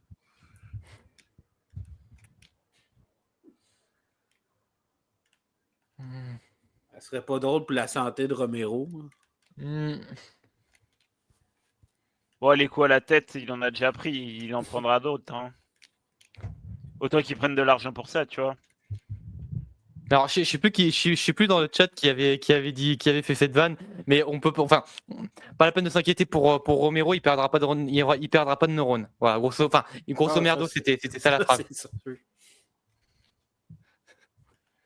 C'est plutôt vrai. Hmm. Mais c'est comment dirais-je, c'est la disgrâce un peu de cette génération d'Instagrammeurs là, de nouvelles pépites de la boxe. Et là, c'est pitoyable et pas un mot suffisamment fort pour qualifier la performance de Garcia et Eni. Hein. Et en fait, quand tu regardes bien toute cette génération, ils vivent un peu dans l'ombre. Après, je me suis fait la réflexion, mais je suis biaisé. J'ai l'impression qu'ils vivent un peu dans l'ombre de Lomachenko. Garcia, il bat Campbell, qui était notamment connu pour avoir été un ancien adversaire de Lomachenko. Eni, il explose déjà dans un premier temps en battant l'ancien adversaire de Linares. Et après en meilleure unifiant contre vieux Lomachenko, alors que maintenant on sait qu'il est 2 catégories au-dessus. Et que Loma, maintenant, c'était même plus un super plume. Mais c'est quand même marrant quand on se rappelle. Non, pardon, c'était dans son combat face à Progrès. Mais face à Progrès, il faut quand même se rappeler que Eni était à 260 livres sur le ring. Hein. Le jour du combat, il était à 260. Non, 260. Non. Tu 160 avec livres, je pense. Bacolé, Pourquoi 200 200, N'importe quoi. 200. Pardon, 160. Putain, non, pardon, j'ai eu un bug. 160 livres. Hein. Enfin, plus de 160. Je sais plus si c'était 160 ou 100. Enfin, c'était entre 60. Ah, pardon. Je bug. Parce que vous calculez en kilos. Et 168 litres. Ça fait combien de kilos, ça, 160 livres? Bah, c'est 70 kilos. Entre 70 et 76. Ouais, après, moi, je suis habitué au standard UFC, donc ça me choque pas, tu vois, mais...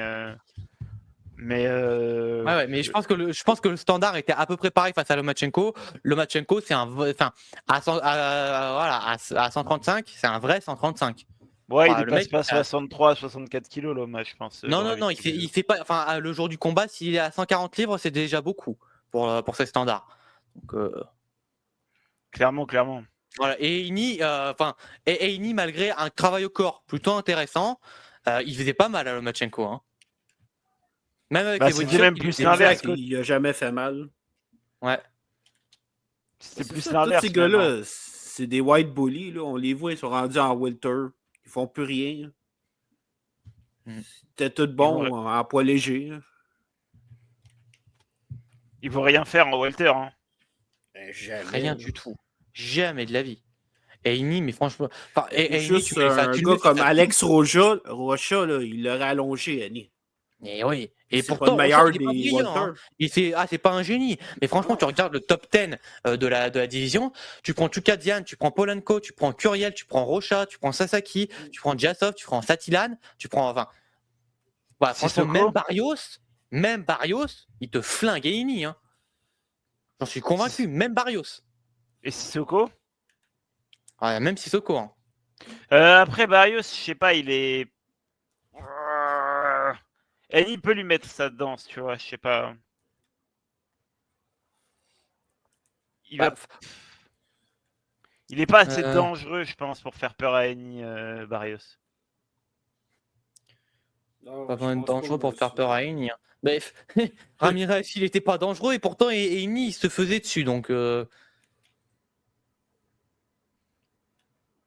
Ouais, mais il a quand même pris la décision, tu vois.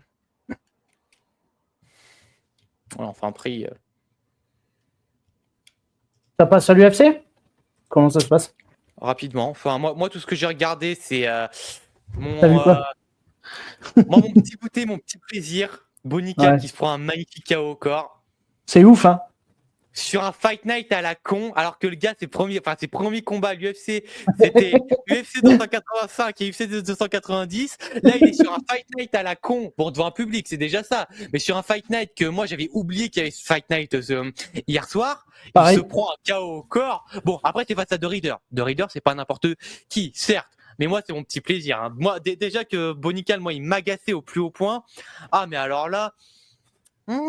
Ah, les coups de genoux qu'il reçoit avant de se faire finir. Il a les bien body aimé shots, le. Ouais. ouais, les body shots de The Reader étaient vraiment magnifiques. Mais en tout cas, ça c'est mon petit plaisir. Ça c'est mon petit plaisir du week-end. Oh, le genou avant petit plaisir de sadique. tomber, c'est. Waouh. De Reader, il est pas mauvais du tout, mais c'était vraiment le profil pour faire briller Nickel sur le papier, quoi. Sur le Bah, papier. du coup, Mais ça dans a les été faits, tout l'inverse. dans les faits, Nicole, c'est pas un top 15. Il a été Non, mais rapidement dans le il n'y avait dans pas le. une grosse hype sur ce gars-là. Ah mais si, justement. Nickel, c'était le phénomène en 2023, c'était le phénomène, c'était le monstre. Enfin, le mec, enfin, 2023, il avait même pas fait son premier combat à l'UFC, il call out Chimaev, il dit Chimaev, moi je le bats, en lutte je le bats. C'est bon garçon, tu t'arrives déjà pas à battre en lutte de Reader au bout d'un C'est moment. ce que j'allais dire, hein, de Reader en lutte, il lui a mis la misère, hein, mon pote. Ah, dans un Après, match de la- lutte. non, c'était équilibré. C'était équilibré, c'était du grosso modo 50-50, avec peut-être sur la longueur une petite un peu plus du côté de Nicole, mais Clairement plus. Il Mais pense ouais, pas que sa lutte américaine peut battre la lutte des Russes et Dagestanais et tout ça. Là. Mais le truc, c'est que la lutte folk style, c'est une lutte très adaptée au MMA, mais c'est une lutte qui est pas, enfin, qui d'une part est récente, elle est pas, enfin, je crois, elle a moins de 20 ans, c'est la lutte folk style, et d'autre part, il y a beaucoup moins de gars en folk style dans le monde, il y a beaucoup moins de gars, c'est beaucoup moins dense que la lutte freestyle et gréco-romaine. Franchement, je pense que la lutte folk style, c'est la plus pauvre en termes de densité d'adversité, c'est la plus pauvre par rapport à la freestyle et la gréco-romaine. Et pourtant, la gréco-romaine, par rapport à la freestyle, c'est pas grand-chose. Hein. J'ai halluciné, quoi. Figueiredo qui dit à l'arbitre, j'en ai marre, quoi. Qui lève les bras, qui arrête, quoi, au sol. C'est incroyable, quoi. Enfin, jamais j'aurais pensé ça, quoi. Oh putain, Figueiredo, ça commence à me faire mal, personnellement. Ah ouais, mais carrément. Bon, à 37 ans, bon, après... on le met que contre des le top mec, 10. il dit, je veux plus y aller, quoi. Ouais, mais putain, regarde son combat face à Peter Yan. Alors, il le perd 50-45, je suis d'accord. Les deux derniers rounds, franchement, les quelques flashs de génie de Figueiredo, Peter Yan, il est pas serein. Hein. Il est vraiment pas serein. Il me semble que c'était en Chine, c'est ça? C'était en Chine, je crois, le combat. Le gars-là. Chine? Ouais, il me semble que c'était en Asie, en tout cas. Oui, c'est vrai. Ouais. Galaxy Arena à Macao. Ouais. Mais en tout cas, les deux derniers rounds, les quelques flashs de Figueiredo, Ryan, il était pas serein. Mais là, ouais, ça m'a fait mal au cœur, là. La façon dont il abandonne, putain, laissez-moi tranquille. Après, apparemment, il a une grosse blessure au genou. Il s'est blessé à la jambe. Ouais, au genou, de ce que j'ai compris. Mais bon, aussi magnifique KO de Daniel Rodriguez sur Santiago Ponzinibbio. J'ai juste vu le stoppage, mais franchement assez impressionnant. Et bien sûr très spectaculaire Mason Jones contre Jeremy Stephens. On pouvait que s'y attendre. Ça fait un peu chier que ce soit en prelims. Voilà, ça aurait mérité d'être plus haut sur la carte. Mais alors c'était Rodriguez contre eux, tu dis? C'était Daniel Rodriguez, c'est ça? Ouais, Daniel Rodriguez contre Santiago Ponzinibbio. Voilà, Ponzinibbio qui a eu un des downfalls les plus déprimant depuis 2021. Ouais, le gars, il était arrivé à l'UFC en fanfare en 2015. Il s'était pris quelques défaites, mais à partir de décembre 2015 jusqu'à janvier 2021, il avait enchaîné les victoires où notamment il avait battu Nordin Taleb, Gunnar Nelson, Mike Perry, Neil Magny, et il avait fait des performances impressionnantes face à ces gars-là. Gros hiatus de 3 ans pour cause de blessures, etc. Il revient face à Li Jingyang, il se prend un KO pharaonique et depuis sa carrière, elle commence à être violente. Hein. Elle commence à vraiment être violente. Et franchement, le KO qu'il prend face à Daniel Rodriguez, qui est pas un manche, mais qui est pas un cador, ça commence à être douloureux. Après, Ponzinibbio, il est toujours là pour faire des combats fun. Son dernier combat face à Harry, c'était très très fun. Et ce combat-là face à Rodriguez aussi était bien fun. Bon.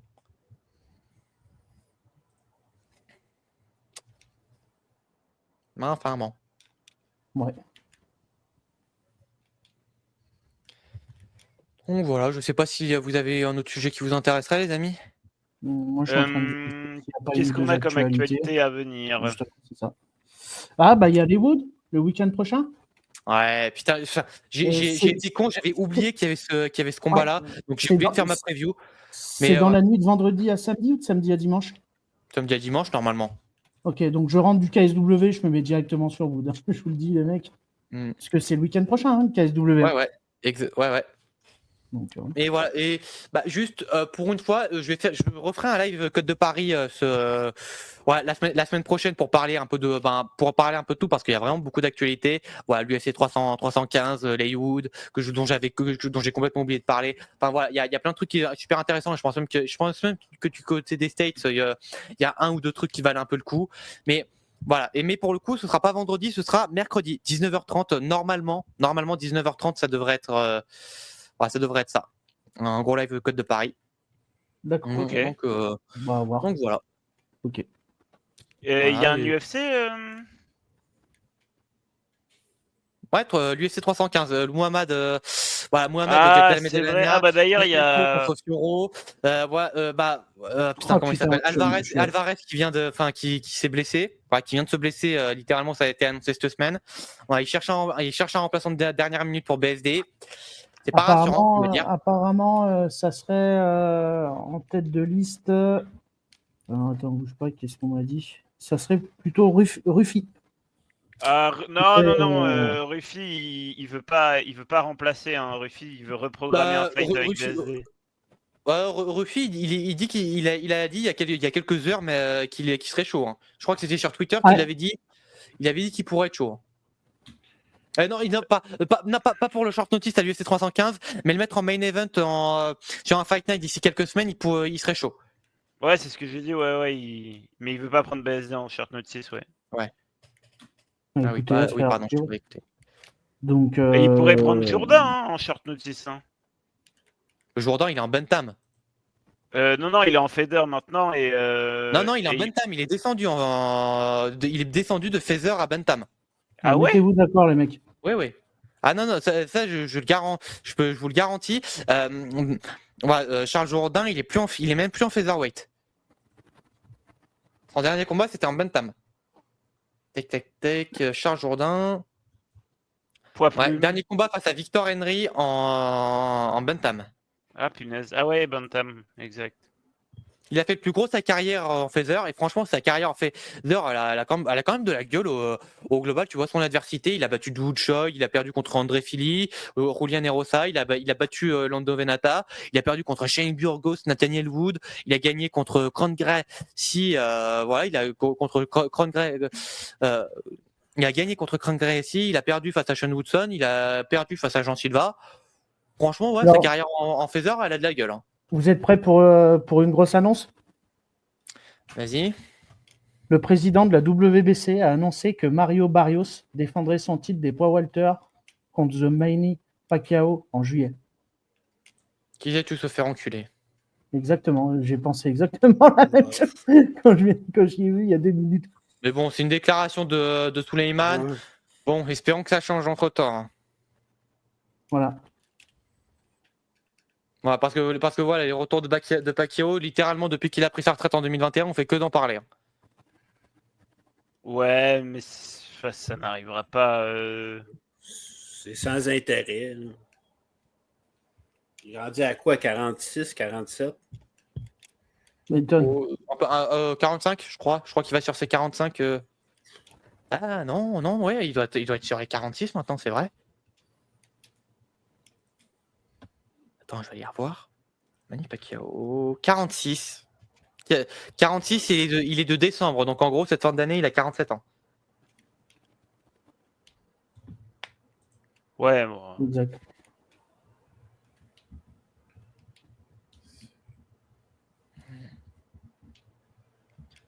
J'ai l'impression qu'en fait, il se sert plus de ça pour communiquer sur ses comment dirais-je, sur ses combats de show là, ses combats d'exhibition. Hein. Ouais. Il parlait aussi de revenir au JO de Paris en tant qu'amateur, patati patata. Mhm.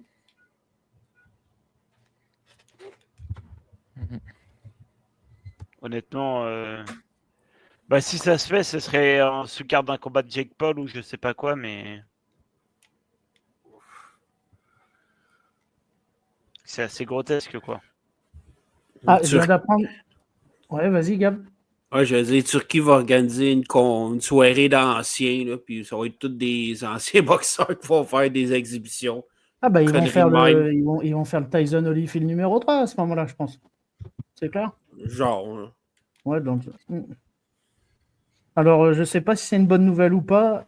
Dana White sera le promoteur du combat Canelo Crawford en septembre. Ouais.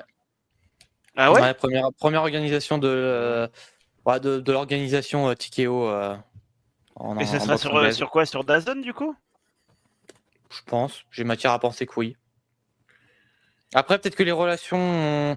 Peut-être que les relations avec le groupe TKO WWE UFC permettraient, et voilà, avec le récent accord WWE Netflix, peut-être que ça permettrait de vraiment mettre un truc, de mettre Netflix sur la carte politique de la boxe anglaise. Franchement, à ce stade, franchement, je pense que c'est ce qui serait préférable. Vraiment. Mais c'est sûr que tu fais être sur Netflix, c'est bien plus connu.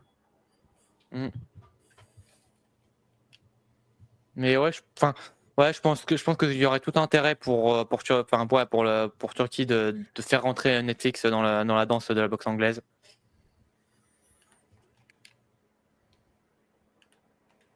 Et voilà. Bon, vous avez quelque chose à rajouter? Tu vois Belal gagner contre JDM? Oui.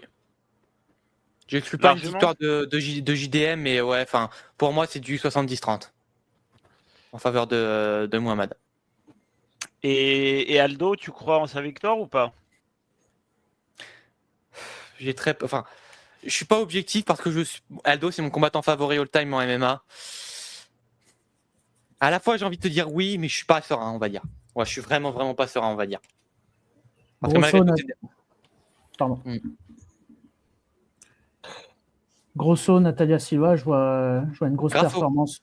Grasso, pardon, contre Je dis quoi? Oui, Grosso. Grasso contre Natalia Silva. Ouais. Je vois vraiment une grosse victoire écrasante de Natalia Silva qui est vraiment. Je connais pas assez Silva pour. Qui est vraiment au top depuis qu'elle est arrivée à l'UFC. Sincèrement. Ouais. Mais ouais, mais sinon, l'UFC, on en reparlera voilà, mercredi pour le live Code de Paris. Voilà. On en reparlera mercredi, donc voilà. Puis on aura les pesées validées et tout, donc on pourra spéculer sur des combats qui seront vraiment officiels, quoi. Ah, non, mercredi, il n'y aura pas les pesées. Ah oui. Ouais, mais on sera trop avancé dans la Fight Week pour qu'il y ait des pull-outs, je pense. Tout le monde n'est pas Arman Tsarukyan. Ou Daniel Dubois, enfin bref. Mais oui, mais c'est vrai que les combats annulés ne relance pas, c'est bon. à 2 jours de l'organisation, c'est pas courant. Mais moi, j'ai une théorie là-dessus. Hein. Sur la blessure de Tsarukyan qui n'est pas une blessure, pour moi. Hein. Pour moi, c'est un test antidopage positif, mais... D'accord. Sérieux? Ouais, pour moi, c'est ça. Parce que, à mon avis... Quelles sont vos sources? Mon intuition. Vu la shape de Tsarukyan à l'approche du combat. C'est ça mes sources. C'est quand t'as un physique pour aller à Colmar, bon. Il s'est blessé, soi-disant, mais ouais, moi je pense que c'est, tu vois. Comment ça se passe les agences antidopage, en général, elles préviennent les commissions athlétiques qui rendent leurs décisions et après, c'est un peu l'organisation qui s'en arrange, tu vois. D'autant que maintenant c'est plus l'USADA depuis quoi, fin 2023. Donc je pense je pense que l'organisation que l'UFC a pris il la contrôle encore plus qu'il ne contrôlait l'USADA. Donc Et même l'USADA, il y avait des trucs troubles. Hein. Enfin, c'est oui. pas à toi que je vais l'apprendre, Sendo. Hein, mais rappelle-toi avec Mayweather, l'histoire de la seringue, machin. C'était avec Alors ça, par l'USADA. contre, Hein. avec l'USADA, En gros, il y a un l'histoire journaliste il y a un journaliste à l'époque. Je parle de ça sous réserve de vérification de votre part, hein, mais il y a un journaliste qui avait, comment dirais-je, qui avait eu des sources en interne de la part de l'USADA que Mayweather aurait utilisé comment dirais-je, une injection. Voilà. Il n'avait pas la nature du produit, mais il y avait eu comment dirais-je, une manipulation médicale de l'ordre d'une injection sur Floyd Mayweather, et ça a été communiqué comment dirais-je, à la commission athlétique du Nevada. Et en fait, tous les derniers combats de Mayweather se font à Las Vegas et avec la commission athlétique du Nevada. Et en fait, l'USADA rend ses comptes à la commission athlétique du Nevada et il suffit que Mayweather ait ses passe-droits auprès de la commission athlétique du Nevada pour qu'il n'y ait pas de souci, tu vois. D'accord. Chose qui Mais est en tout plus cas, difficile à faire à New York, par exemple, je pense, Hmm. où la commission est peut-être un peu plus intègre. J'en sais rien, mais je spécule, mais ouais. c'est assez Mais en tout cas, intéressant à suivre cette affaire. ouais, l'USADA, ce qui était marquant, c'est du côté de l'UFC, c'était voilà, le cas Conor McGregor également, qui n'avait pas été du tout testé sur l'année 2022, alors qu'il faisait partie du roster de l'USADA. Après, on est d'accord que la règle est mal foutue, mais voilà, il y avait quoi, un peu plus en arrière, mais les tests de Victor Belfort et Wanderlei Silva qui étaient revenus positifs. Alors c'était Victor Belfort que l'agence antidopage avait envoyé les résultats des tests à des personnes qui n'étaient pas, avaient fait des erreurs au niveau de l'envoi des résultats des tests, et qu'il l'avait notamment envoyé à plusieurs journalistes et personnalités du milieu. Enfin, mais voilà, USADA, c'est vrai qu'il y a eu des trucs troubles au fil du temps. Mais même, rappelle-toi, McGregor, il pull out à cause d'une blessure, hein, dans son combat contre Chandler. À l'orteil. Ouais, tu vois. Hmm. Donc, pareil, est-ce que c'est parce que il avait pas peut-être, tu vois? Va savoir. Moi, tu vois, parce que moi, je sais par exemple, en France, par exemple, quand tu as comment dirais-je, des athlètes très importants en tennis ou quoi au caisse qui se mangent des suspensions d'1 an ou de 6 mois, bah, les tests sont adressés directement aux fédérations. Et si le mec, c'est le fer de lance de la fédération, bah, ils vont dire, OK, tu dis que tu t'es blessé et c'est terminé, quoi. Tu dis que tu t'es blessé, t'es out pendant 6 mois et voilà, tu vois. Pour ça, toutes les histoires de blessures, moi, j'ai un peu de mal à chaque fois. Enfin, quand c'est au dernier moment, je trouve ça vraiment bizarre, tu vois. À la rigueur, quand c'est annoncé 1 mois à l'avance, etc., quand tu es dans le dur de ta préparation, pourquoi pas, mais Ouais, je vois. Enfin bon, allez, je pense que pour YouTube, on va s'arrêter là et on va continuer, comme d'habitude, le Manegab, on va continuer en regardant un peu du catch. Avec grand plaisir. Ok. Ouais. Écoutez, je pense écoutez, on va s'arrêter là avec YouTube. Merci à vous d'avoir suivi cette vidéo jusqu'au bout. J'espère qu'elle vous aura plu. Si c'est le cas, vous connaissez la même et éternelle chanson. Le pouce bleu, le partage, le commentaire. Si le contenu de la chaîne vous plaît, l'abonnement. Allez follow la chaîne Twitch pour être tenu au courant des prochains releases de Classics. Et en tout cas, nous, on vous dit à très bientôt. Portez-vous bien et salut. Allez, salut. Wood. Ciao. Salut.